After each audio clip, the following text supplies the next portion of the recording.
Hello guys and welcome back to the channel. So in this video we're going to talk about some very incredible things that Alex Karp revealed about Palantir and even the coming earnings of Palantir in the Palantir Foundry Con that they just held yesterday. There's going to be a few more videos coming out from this convention because there has been amazing things there.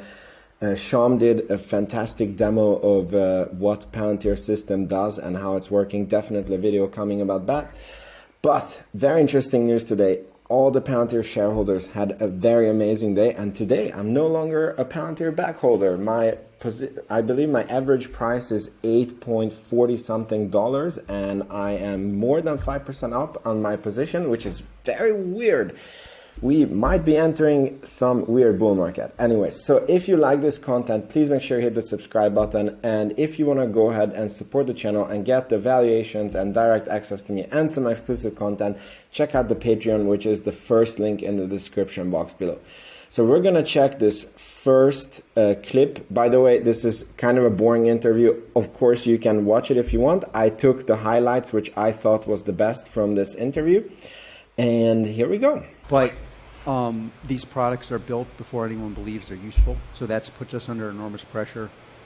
We're a public company, which means we have responsibility to our shareholders. I believe our most important shareholders, some of you are in this room, are kind of smaller shareholders who put their own money up, and at the same time, we run the company where our primary responsibility is to a higher good, which in my view is helping the West win.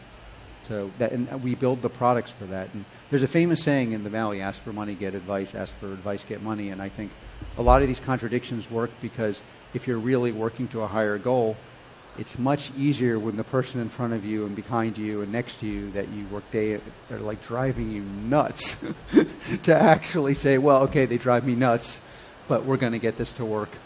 And even in our relationships, like any real long-term relationship is going to have miscommunication and difficulty. How do you get beyond that? How do you get to the actual substantive problem? You need kind of a cultural bridge of some kind. And we have a strong culture inside our company, which allows us to also work with other strong cultures because we recognize a strong culture on the other side. So it's a series of contradictions. I mean, we didn't even have salespeople until recently. I was talking to, I don't know what we call Samir, but like our nominal head of sales, or I don't know, we don't really have titles, but it's like we have 100 accredited, meaning they've sold something, salespeople in U.S. commercial. And this is a business we haven't given fourth quarter results, but it's a business that's doing well, very well. And so like we're at the way, we don't even know how to do basic things. Like, you know, like what is a business? A business sells. So it's like, and that's kind of bad. Anyways, I mean, this is kind of bad, but I love it somehow.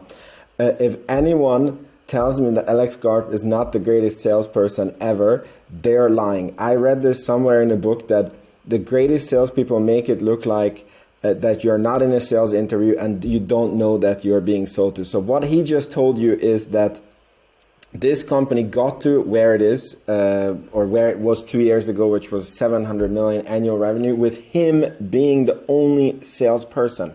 So tell me, which bad salesperson do you have in your organization that has sold 700 million a year contracts for you? Because I want to hire that bad salesperson from you. So don't believe it for a second, but on the other hand, so let's flip the coin. So what he's also saying is that their product market match is so great that even without really focusing on the sales and having an elaborate sales team, they still came to $700 million of sales. And there's so much in the beginning of their journey that they're just figuring out how to do the company-to-company sales. So this is fantastic to hear as a shareholder because you just see how much more runway and future there is in this company and how much of a product market fit they already achieved. So this is why I loved hearing it. And the other part was that he said Q4 was really, really good. He just said that. So, and I mean, I did this video yesterday where I said that Palantir is having the Amazon moment where they are, doing really good right under everybody's noses, and I guess people are watching my videos, or the market is really taking notice of how good it is. We're a small channel, so it's probably the market just noticing how good they are.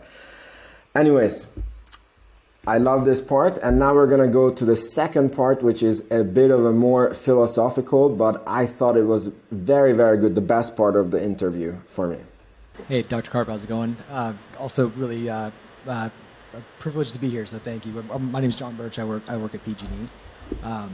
My question is, my experience with the platform has been really fun, and one of the things I like about it is that it really incentivizes kind of a social aspect. Right? So I find Foundry to be like much more of a social platform than any other data platform I've used. And so I'm curious if you could speak a little bit to kind of how important that is to you, and what's your vision for kind of increasing that kind of like incentivizing collaboration and other.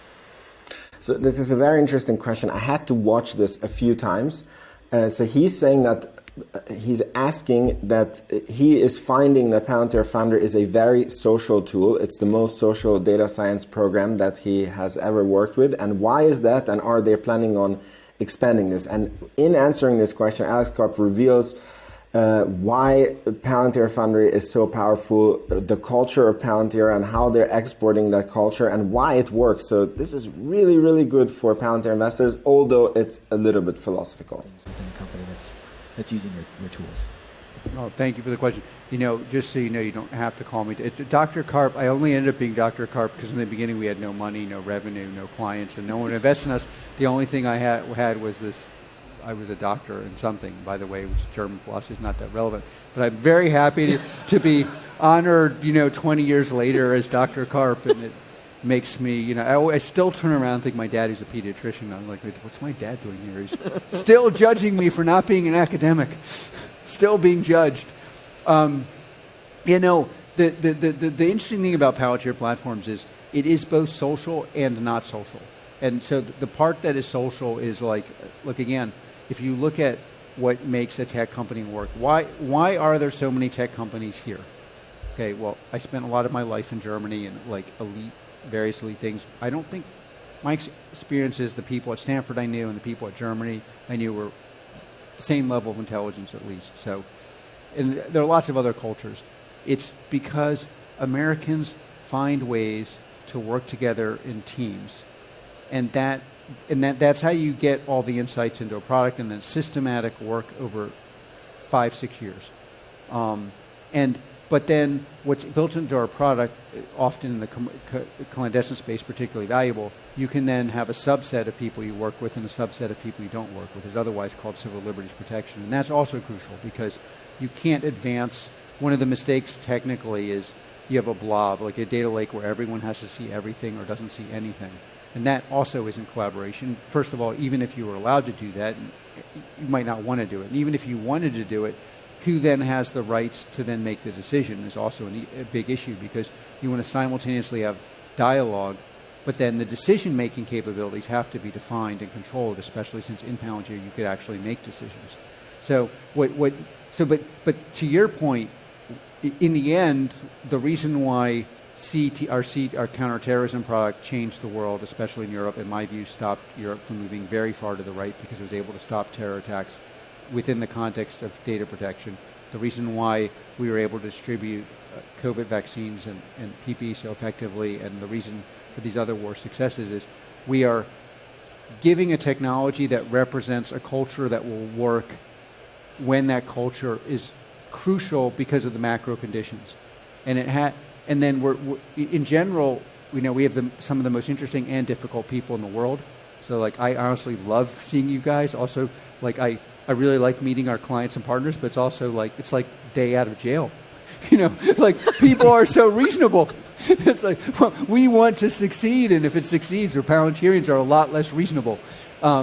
It's you're building a culture of what would make a company like yours more effective? You would actually need to have access to all the data, be able to dialogue around it. But people have different levels of technical competency. They have different rights to the data. They should have different rights to data. And then in many contexts, this is regulated or should be regulated.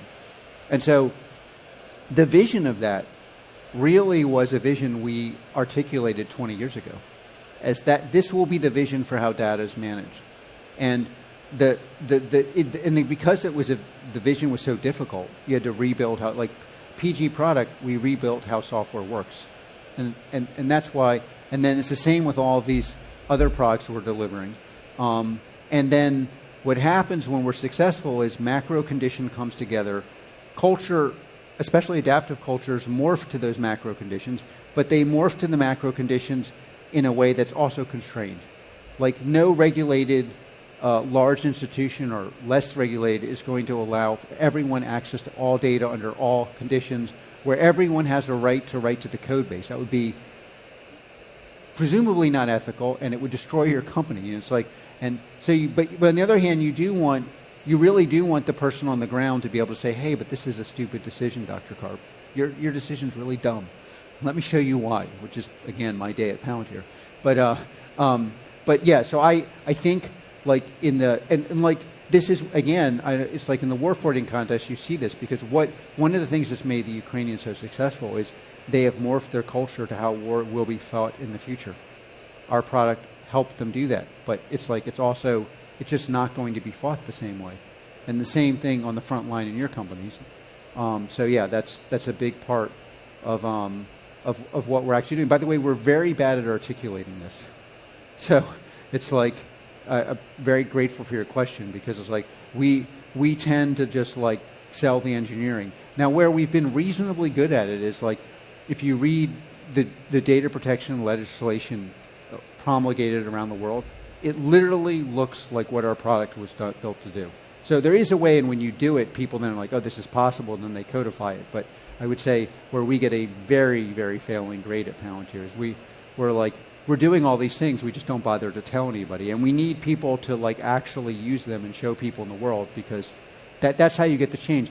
And on a last note, it's like we are, in a weird way, like a societal movement that is a business as well. And so that's like, I find it very, very gratifying when we hear that we're not changing your culture, but we're augmenting it, and then you're changing our culture because we're learning from you. Like, okay, well, this worked, this didn't.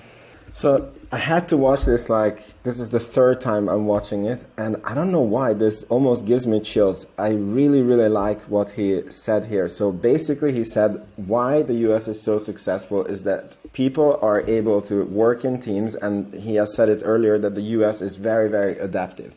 And their program basically exports this and makes your company so that the people who are allowed to see, because he also said that there's this extreme which would never work and probably would not be legal, that everybody's able to see and write everything, so that would never work. So only the people that are able to legally have access to those information can see it, and they can collaborate and be this adaptive team. And this is why he says that they're built for hard times, because he said that when the macro gets tough and you most need this team effort, that's when this program basically creates this culture.